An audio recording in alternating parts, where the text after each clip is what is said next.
Yeah. Thank you so much for your time today. And yeah, why don't we just start off with how you became involved with Copshop?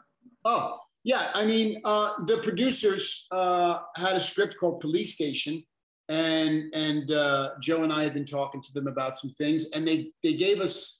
They were actually going to distribute Copshop. Boss Level during the pandemic. So we met them that way, and they gave us the script. Wasn't a really good script, to be honest with you. And Joe read it, and he offered to rewrite it, and he put his Carnahan magic into it, and it came out entirely different and better. And so me and Joe, we thought, it's COVID, no one's working. If we have an opportunity to go make a movie in Atlanta and hire a bunch of people, why not? And Gerard Butler was on board, and we went and made the movie, and we did it fast. And it's out already. I mean, it's pretty quick. Yeah. Well, and of course, adapting to the pandemic has been a real challenge for once stuff was allowed to start resume. So, were there any big challenges you guys encountered when you actually kind of got started on it? Yeah, everything was a challenge. Everything. I mean, just setting up the movie was so expensive because you couldn't get insurances, and we had to hire a lot of doctors to be on set and create protocols. No one had protocols at that time. So it was, and hats off to the producers who kind of let us run with it. It was difficult every day. It was difficult every day. And fortunately, one person got COVID on set, and it was a producer who wasn't really affecting anybody else. He wasn't around anybody, but we did it. We pulled it off, and we employed a couple of hundred people in the process. Yeah, I was about to ask, did you have to do any shutdowns or anybody testing positive? Just one day, because of this producer, we shut down because you have to check other people, obviously, and it was good. And then we had a bunch of false positives because the way you test. But it was an adventure. I never want to do that again. But we pulled it off. I mean, Carnahan was amazing. We did that other movie, Boss Level, together. We had a 42-day schedule. He shot that in 27 days. Mm. So there's not many people who could pull that off. So he really was the captain of the ship. Yeah. And were you dealing with any time restrictions or anything like that? When you got to the Copshop? Yeah. And, Butler had to be out at a certain time. And, we had a 34 or 35-day shoot. And so, then one day goes down, you lose a day. So, every day we're a day behind. But again, Joe's done it all. So he doesn't lose his cool, and Jerry's a pro, and we pulled it off. And, Alexis Louder, nobody knows who she was, but she's going to be a big star. Yeah. And kind of aside from the pandemic, what were some of the more memorable, moments or experiences from the making of Copshop? That's a great question. Because we were so kind of confined in this bubble, we just became really close to each other. Like we really did have this little, utopia, so to speak. And we had to do things just together. We couldn't kind of go out. We didn't want to go out in the world. So that it made it, and Joe and I lived in the same house together. So it was like going to summer camp. Well, of course, you're making it with Gerard Butler. Yeah. So what was, again, you got a bit of a, kind of like a prison setting for it. So yeah, what was it like working with him and kind of, the sort of, different kind of setting for an action movie, for Copshop? Yeah. Both of us were confined, obviously, to most of the movie in a jail cell, which I think makes it really interesting. And I know Jerry and I have been friends. So, it was fun just kind of trying different things because you do have to make it interesting. You have to make it look interesting. And our production designer, you would say, how are we going to shoot a movie in a police station? Like, this is going to be ugly. What are we going to do? But I thought the way it's shot, Wanmi, our DP, I think, did a beautiful job creating a style.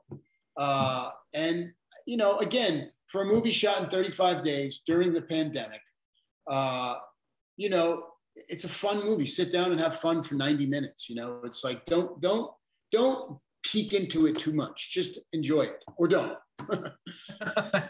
Well, and again, dealing with the prison setting, again, this is an action movie. Were there any, aside from COVID, the one positive test, were there any injuries or any kind of, mishaps that happened making the filming? Not really. There really wasn't. It's so confined. And again, we're separated from each other most of the shoot. Like we really are. It really was a COVID-friendly movie. And it went. I mean, I think the only injuries were from Butler beating up his stuntmen a couple times.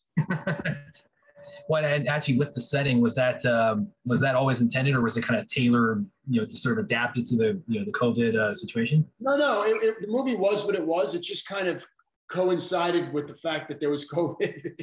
Okay. It's a very contained story, and which made it perfect for. I think if it wasn't that, I don't think we'd have been able to shoot during that time. What kind of drew you to this movie, aside from just working with Carnahan and Gerard Butler again? Yeah, I mean, whenever Joe and I have an opportunity to pull off a film, we take that opportunity. But I think what drew me to it is it wasn't a typical character for me. I had to kind of create something. The whole thing with the man bun and the suits and everything. I needed to kind of create this guy you're not really going to like, right? You're supposed to like her. And hopefully at the end, you might see a little, he redeems himself and you like him. But you're not supposed to like Teddy Murretto. He's out for himself. And, who likes a guy with a man bun and a flashy suit and snakeskin boots? So, for me, it was that. It was like, let's go have some fun. Let's not take ourselves too seriously. Let's go have some fun. Let Joe write the snappy dialogue that he writes, and let's go make this kind of Quentin Tarantino-esque movie, And I think that's what it kind of is. It falls into that world.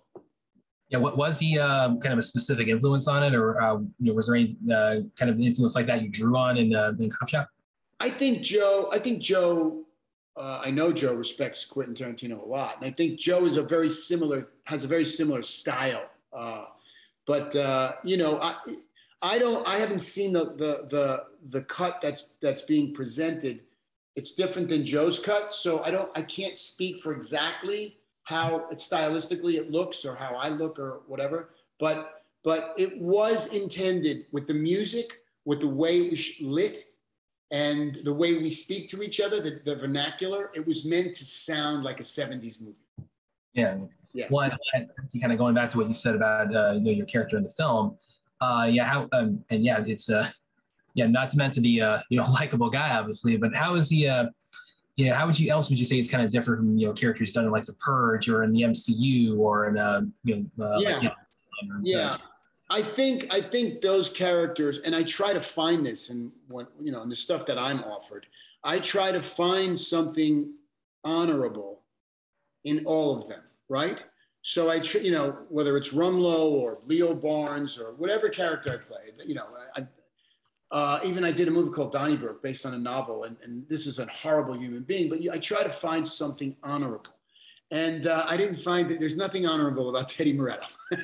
And so I don't judge him. I don't judge him at all, but it's a guy and I know people like this, every time they get it and they can take advantage and there's an opportunity, whether it be right or wrong, they'll go for it. It's a shortcut. And that's what I thought this guy would be. And that's why he's not likable. I don't like him. Now, when I watch him, when I first saw the first cut, I'm like, oh, I don't like that guy. I want to punch him in the face, that's what I wanted.